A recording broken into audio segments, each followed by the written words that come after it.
got every single light imaginable on my dash. Timing belt light, turbo light.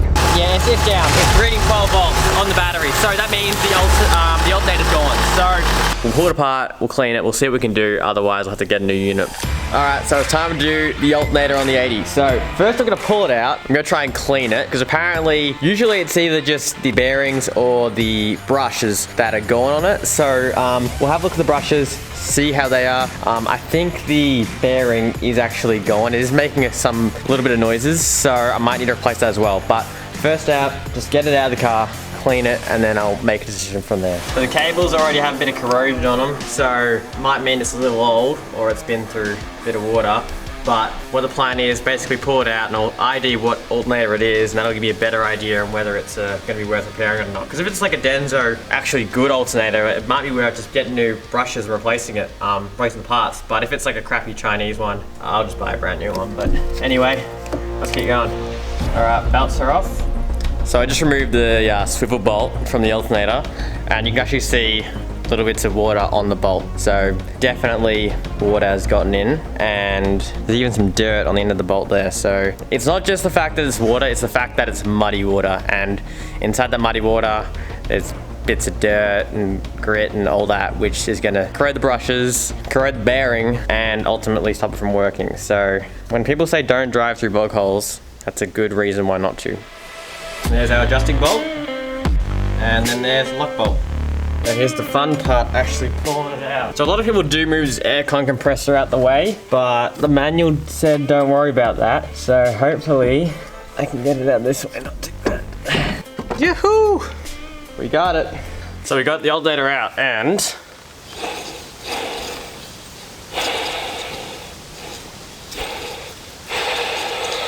it's making a little bit of noise on that bearing. So it's that bearing's a bit screwed. Now, I can see a bit of dirt, bit of grime inside. So what I'm gonna do, I'm gonna pull apart this back bit here and get into where the brushes are. Pull out the brushes and see what condition they're in. And then from there, we'll keep going. I can't see any brand name or anything on it, like a sticker or anything. So I'm not actually sure what brand it could be. It's either Chinese or if it's the factory one that's been in there since it was made. I really don't know. But yeah, all right. Well, let's get this alternator apart and have a look inside of it and see what we find.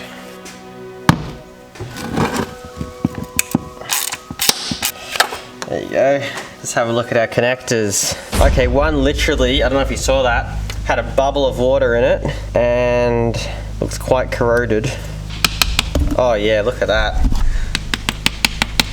don't know if you can see that, but that's literally water coming out of the plug. So a bit of water got in that. Plug itself looks not awful, but I do see moisture on it.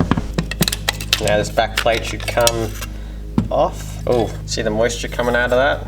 Yeah, oh God. Already see corrosion developing. So my hopes aren't high. Does look like it's a bit worn out. And all these contact points here, all corrosion. So if you can see all these contact points here, corrosion has started on all of them. Which, you can get a new top part of this, and it's called a refractor, it starts with R. You can just see all the corrosion on all these points. So, and where it's been decaying. I think it is fairly old. I can't get these screws out without stripping them. They just don't want to budge, and they're so weak, and a lot of this is all just kind of falling apart. So I do think this is quite old, and I mean, look, this amount of corrosion would not just appear from yesterday in that bog hole. There's no way all that had come from just that. I think that it's just the water that went through yesterday accelerated the death of this. The earth connected, all these points are all corroded as. And if you look on top of the actual, I don't know what they call this inner bit. I don't know if it's like a spindle or something, but what actually the brush rubs against, that actually looks kind of corroded as well. So, I don't know. I think we might be getting a new one, to be honest. It's not looking good for it. Alright, so I think I've come to the conclusion that I'm probably going to get this replaced because, look, it needs a new rectifier, which is what this is. The voltage regulator also looks a bit worn. The brush is definitely worn. That's like all the way worn down to basically nothing. So would need to be replaced soon anyway. And the bearing does make some slight amount of noise. So I think it'd honestly be easier to get a brand new one. So I've called up Bursons. They want 270 bucks for one. So I think I might head down there to Arvos, pick a new one up, get it in the car, and then at least then I know that it's got a brand new one in there. It's going to be 110 ampere he's got there, so I'm not sure what this one is, but 110 amps should be good. So we'll go down, pick a new one up, get the 80 back on the road. So let's get into it. So Liam's kindly lent me the keys to the big TD, and we're heading down to Bursons to get my new alternator. So 270 bucks, expensive day in the mud, but yeah, see how it goes. Alright, got our new alternator. I've just opened it up and made sure it's exactly the same as our old one, and it is. So we should be able to go home, install it, and be good to go. Alright, so we're back home, and we now have our new alternator. So let's get them out and compare them. Now, if you're wondering why I went with Jazz as the alternator, that was only because it was the only alternator my local Bursons stocked, and I sort of need to have had this fixed today because I got some more stuff happening in the car very shortly. So this needed to be done ASAP. I didn't really want to have to wait a whole week in the mail to get one. Now, I've heard Denso's really good, some other good alternators, but Jazz, I'm pretty sure is Chinese. But I mean, look, if Bursons are selling it, and most mechanics are probably going to go to Bursons or Repco, whatever, surely it's not that bad. I'm not saying it's going to be better than Denso, but it should still be alright. And it was only 270 bucks. So not too bad. I went on to Train Tamer because I was looking at their alternator because I could use their tie rods, obviously. I'm like, oh, they're pretty good. They work well. They wanted $595 for their alternator, so a lot more expensive. Excellent. All right, so there's new and old. Pretty similar. A few minor, tiny differences, but pretty much the same thing. So we'll go ahead, get the new one in the car. Hopefully it works. Well, I mean, hopefully it solves our problem and it wasn't someone else, but let's get to it. We hear that. That's got absolutely no sound compared to the last one. So bearing was definitely worn out because this makes no noise at all. All right, let's have some fun. All right, watch that fan shroud. We're coming through. Don't have the camera pick it up there, but we just slid the alternator into position. Yeah, it's sitting in there all right. We'll just go and do those bolts up and see how it all goes together.